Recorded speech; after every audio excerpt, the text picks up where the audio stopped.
friends, welcome back to the channel. I'm Crystal, aka the Wholesome Witch, and welcome to the first Coffee Coven Chat of the summer season. So this one has been on my filming list for a very long time, and I was finally supposed to film it last week, and I ended up getting sick, a summer cold, which I never get. But anyway, I'm on the mend, I'm feeling better, and we're finally getting on with it today. And I'm going to talk a little bit about what it means, to me anyway, to live a magical life. So what does it mean to live magically? And I think if you ask, 10 different witchy people or spiritual people what living magically means to them, you're going to get 10 very different answers. And there's really no right or wrong answer. I just wanted to chat very casually about, what living a magical life means to me and how it's changed over the years. And I think probably I'm not alone in the way that I see it. So hopefully it'll inspire you to live a little bit more magically in your day-to-day life as well. And I've kind of broken it down into a couple little sections, try to make it a little bit more flowy of a conversation and not too rambly as I tend to do sometimes in these chats. So I'm going to go over kind of like 3 things that to me make up a magical life, and one thing that doesn't and might be holding you back from living as magically as you can be. So as always, I have my coffee here. I encourage you to grab your favorite beverage, take a comfy seat, and let's chat about it. So I think many moons ago, when I first started my path, magical living looked quite a bit different to what I feel it looks like now. And I was a little bit, back in the day, I think, misled or influenced to think it was something more complicated than it actually is. And I think I held myself back for a long time, or didn't feel like I was doing enough for a long time in order to be living, a proper, I'll use the word proper, magical life. And now I see things very differently because, we grow, we evolve, we get wiser with age. And, when I first started, if I thought about, well, if I'm living a magical life, these are the things I need to be doing. And I would probably have a list of things like having as many crystals as possible, and having all the fancy tools and the elaborate rituals with all the bells and whistles, observing every moon phase and doing rituals for every intention I had, and needing to have a, perfectly curated altar, a perfectly witchy aesthetic home, trying to do everything right or just like I read in the books. And if I wasn't doing all those things, then I thought I wasn't living magically, or I wasn't, witchy enough. And these days, my take on it is much different. It's much more simple. It's much more fulfilling, and it's not adding stress to my life. Whereas in the beginning, I think I felt I needed to do a lot of things in order for my life to be magical or to have more meaning. And that just wasn't the case at all. I'm much happier with where I am in that kind of definition now. I'm much more at peace with it. And I do feel that I live magically 99% of my days. So I'm going to go over just like kind of 3 concepts or aspects, elements that I think help to make up a magical life.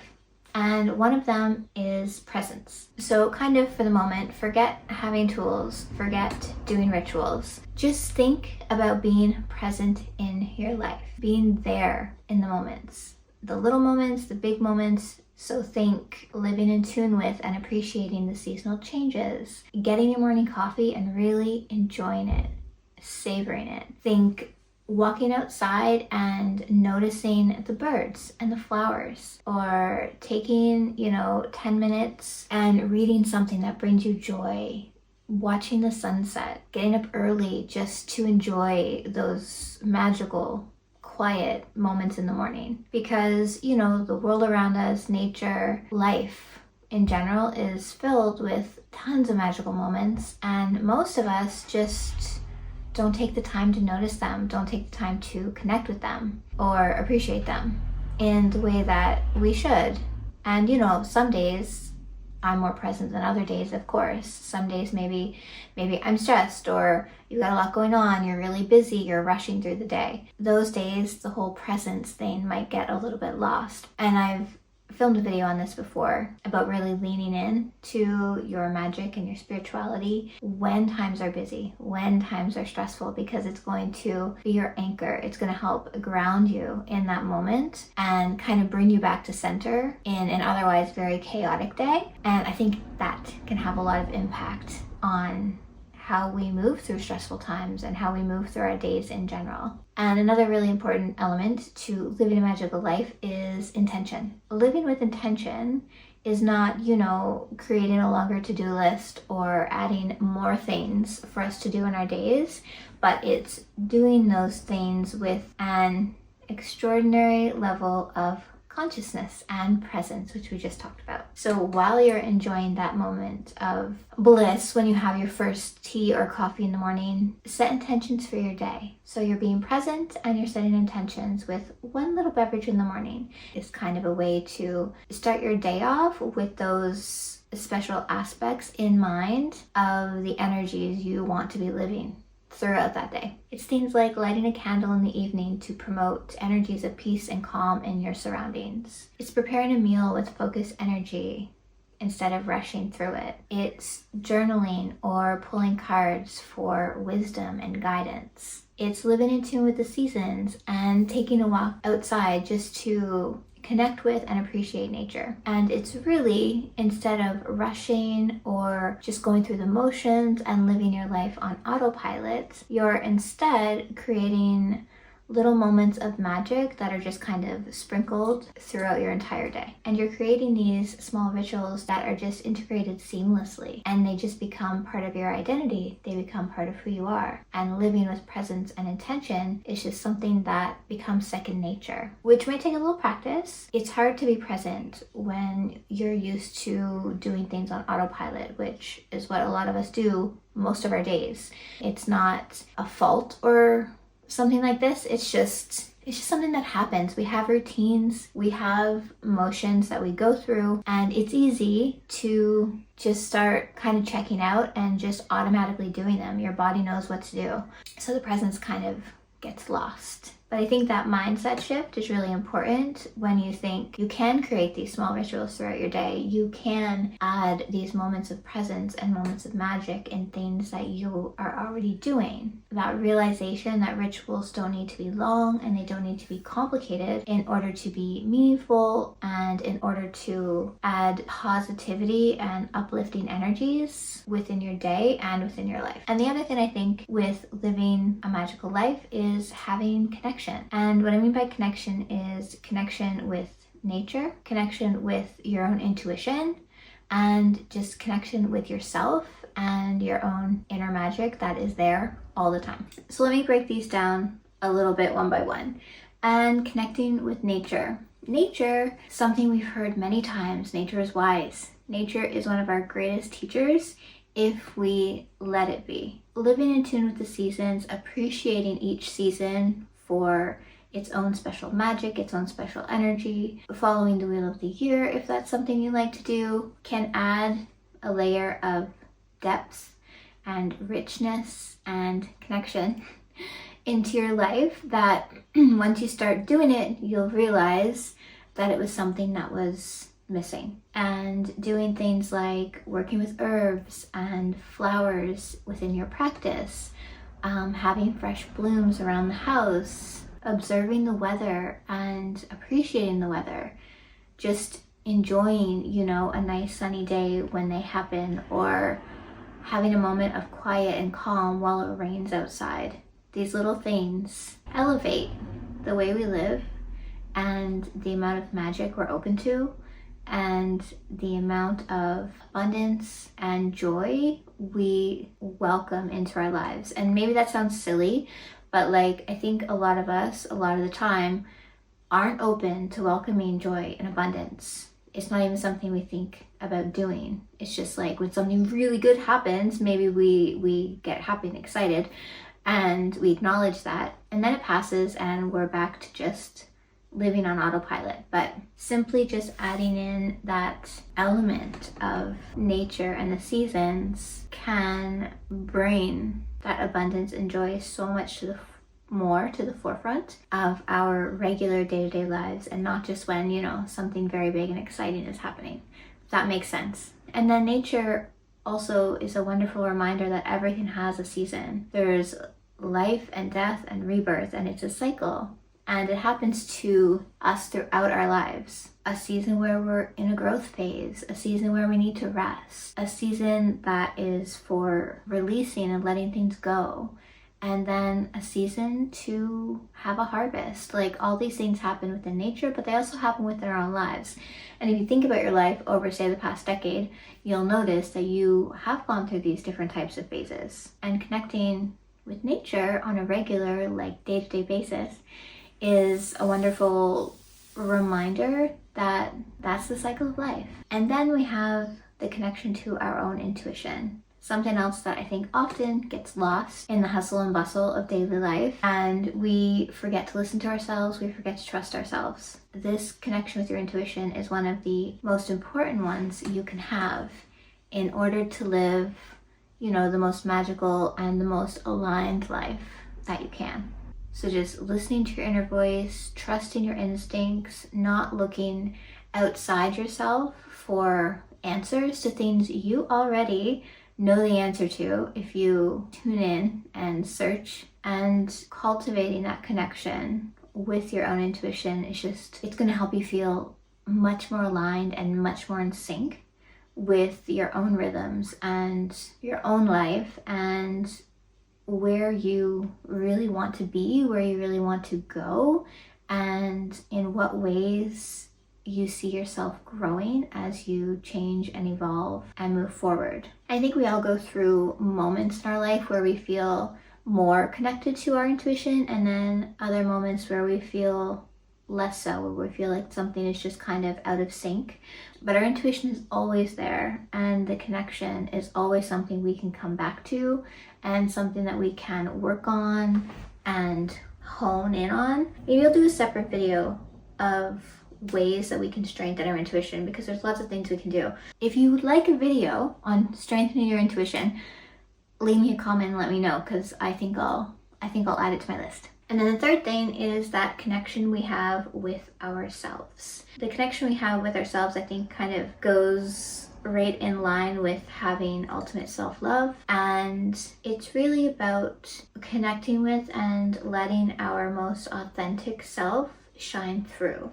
Not trying to wear a mask or show up as somebody different, show up as somebody that doesn't feel quite right, but who we think we should be in any particular circumstance, because we can show up as different people in different circumstances. And I think when you're living your most magical life, you're also living your most authentic life. So you're not hiding, you're not showing up differently, you are being you, and you're letting yourself shine, and you're sharing your gifts, and you're not apologizing for it. And one of the best things we can all do for the collective is to show up as our most authentic and best self. And as long as your most authentic self isn't hurting anybody or isn't a total ass, I encourage you to show up as your authentic self. People want to know you, and the world, the collective, needs you, and it needs your own unique energy signature to help uplift the collective as a whole, because we feed on each other. There's energy in all of us and all around us, and the more true to ourselves we can be, the more we are able to elevate the energy and the people around us. Does that make sense? Sometimes I talk about things that really make sense in my head, and then I say them out loud, and I think, did I explain that well? I'm not sure. I'm doing my best. I always do my best to explain things the way that they sound in my head, and sometimes it comes out better than other times. And this is one of those moments where I remember that talking and video is not my comfort zone. Writing is much more my comfort zone.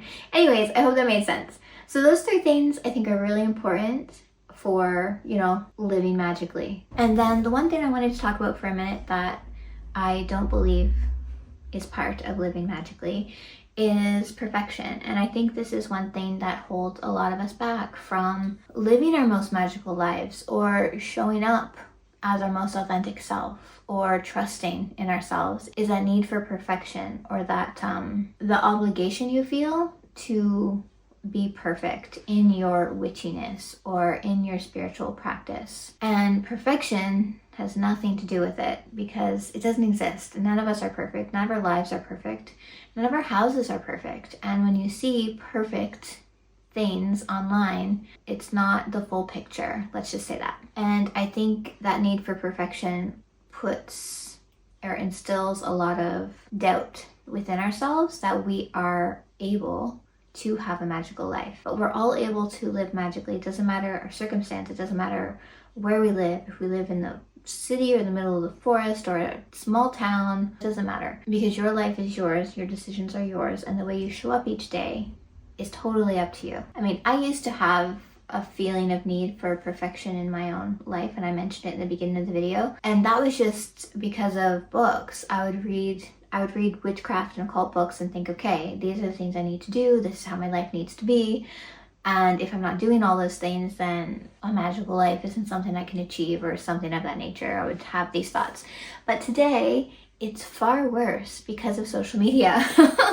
We see so much, witchy aesthetic and perfect altars and beautifully curated Pinterest boards, and it kind of instills in us, even subconsciously, that that's what we need. We need all that, or else what's the point? I mean, why do I even try, And we can very easily talk ourselves into a lot of limiting beliefs and a lot of self-doubt that is really hard to get rid of. It's really hard to cut out once it's there. And I know you've probably told yourself before, and you've probably heard other people say this before, but just in case you need that reminder, you do not need a perfect altar. You do not need the most beautiful witchy aesthetic home.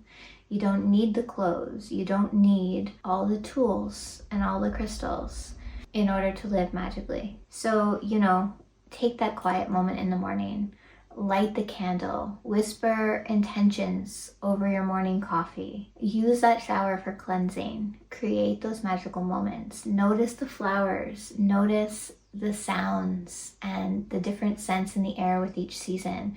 Those moments where you can just smell fall. You know that autumn is coming because you smell it in the air. Notice those, embrace those, let them get you excited. Stop and literally smell the roses. One of my favorite scents in the spring is lilacs. And you know immediately when it's lilac season because the scent is undeniable. And it's just one of the things that says spring to me, is when you can smell the lilacs in the air. Anyways, embrace all those things, welcome all those things, and be present for those things. And also, if it's maybe the first time you're really thinking about magical living or cultivating presence in your day-to-day, have patience, because you're not going to just decide to be present and have every moment be heightened in your day. You'll probably, more often than not, be present for a moment and then forget. And you'll realize an hour later or something, when you're in the middle of whatever mundane task you might be doing, and you'll realize that you've been doing things on autopilot. And I think that is totally normal. Just the more you practice being present, and the more you practice putting intentions and making little rituals in your day, the more it becomes second nature. The more it becomes just easy, and it's just something you do. It's part of your identity. That phase will come. But in the beginning, have patience. If you are going through your day and you only remember to be present for a 5-minute walk outside, it's good. That's great. That's a starting point. And then those little moments will just add up and compound. And before you know it, it'll just be part of who you are. And living magically will just be like, well, yeah, of course. Of course I live magically. Don't you? That kind of vibe where it's part of you. And remember that the magic in your life, it doesn't disappear when things get hard, or when you're going through a challenging time, because this is life, and challenging times, they happen more often than we would like them to happen. But it's how you show up in those times, right? How you work through them. Just remember that your magic is always there. The magic in life is always there, even through the tough times. It's something to lean into, and have acceptance of whatever season you are personally in. If it's a season where you need to rest, that's okay.